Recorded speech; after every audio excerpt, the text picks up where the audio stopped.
story go way back to where I was born. So I was born in Israel to a right-wing family, and I joined the Israeli army when I was 18. I was serving in one of the hard-minded, ambitious infantry unit, and I was serving a lot of time in the West Bank. And this was the first time I was exposed to images and story about the occupation. Even though I was working and living very close to this area, I didn't really get what is happening there. And you have to remember, I have some excuses. It was before the internet was working, but information was there. I was just not exposed to it. And I was shocked that I didn't understand and didn't saw what is really happening there. So it took me a few years, but eventually I refused to serve in the West Bank, and I had to spend time in jail, because if you're not want to fill your duty, you have to pay a price. And I spent time in jail, and I have to say it was not that bad. It was almost like a vacation, very bad food, but a good vacation. And I was keep thinking that what I want to do and what I need to do is to make something for the people of Israel, my people, to understand what is happening in the West Bank, to see pictures, to images that I saw. And I thought, naively, that probably the best thing to do is to make documentaries. And I started by making documentaries about the West Bank, about the situation in Israel, about a variety of issues. And it was quite successful. After like a few years, I managed to do some documentary, didn't broadcast in the Israeli television. I've been in film festival.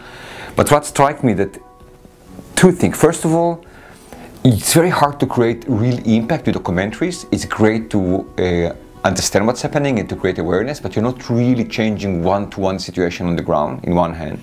And for the other hand, when I'm taking the images, when I'm telling the stories after living with the community and being there and documenting what's happening when I'm going, then they have nothing that they left to it to tell the story. So it's almost like a snapshot. It can be a video, it can be a long video, but it's still a snapshot of time. It's not giving ability to the information to flow out of the situation all the time. So I realized that what needs to be done is basically to give the power to the people. They are the ones that need to film. They are the ones that have to have the equipment in their hand to tell their own stories.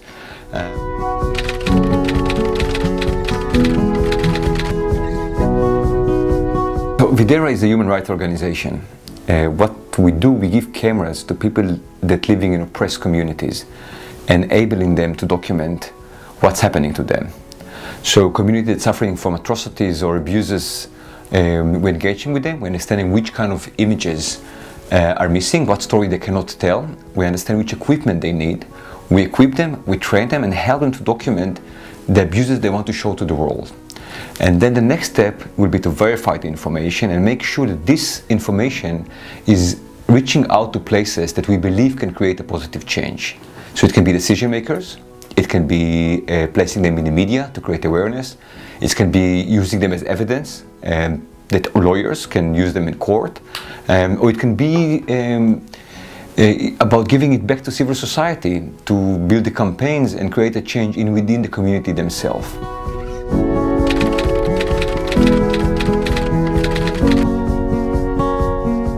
We go into places that the media can't or won't go, places that are underreported. We understand who is in a position to document violation that's happening. We reach out to them. We together learn what's the security situation on the ground, which kind of measure we need to take, which kind of equipment we need to use. We equip them with this equipment, we build the equipment for them. They're filming, we're verifying it, and understanding who are the influential that can change the situation, create a positive change. And this can be the media, it can be lawyer, it can be civil society, or a variety of actors that have the ability to help them.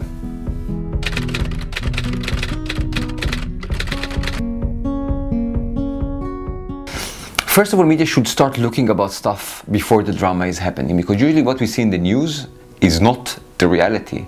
We're seeing the crash of the reality, we're seeing the drama. They will fly the journalists in when the crisis is already happening. Now, if they want to be effective and influence the world really and make the world a better place, it's about understanding much more in deep what is happening before the crisis is happening. And that's why I'm saying that, you have to work on prevention before you're working on stopping crises, or kind of when the crisis is already happening. But I think the media should involve to find a way to work with the people, right? What they want to tell the story about and what's interesting, but not just led by the people. You have to come with your own editorial. But the combination between understanding that the role of the old journalist is finishing and gone, and how you're working with sources and verifying information and getting a lot of images and story from a variety of places and shifting them to a new medium of distribution. Because also the gap between the amount of materials that we are getting and the attention span that we have is getting bigger and bigger. How you close this gap? So the journalist became almost like a person editor and producer. They have to work with a lot of contact and to analyze stuff and to deliver, but understanding how to deliver.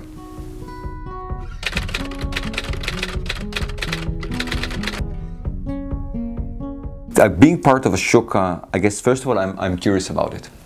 I'm curious to see where it's going to lead. So it's almost like adventure. So it's a new field that opened with amazing people around, with so many ideas, and I'm kind of looking forward to see how we can combine ideas and kind of play with all kind of initiatives that are out there and you know already. So first of all, the network and the connection and the smart people around, this is fantastic.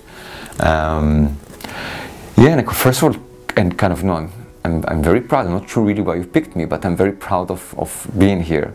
And it will be very interesting to see how it can evolve and how we can do this dance together. Because it's, again, it's about, you know, who is your teams, right? And for me, I'm part of your network and you're part of my team now. And I'm seeing you as part of kind of another branch of where we're trying to do, where we're trying to be. And kind of, let's see how it's worked out.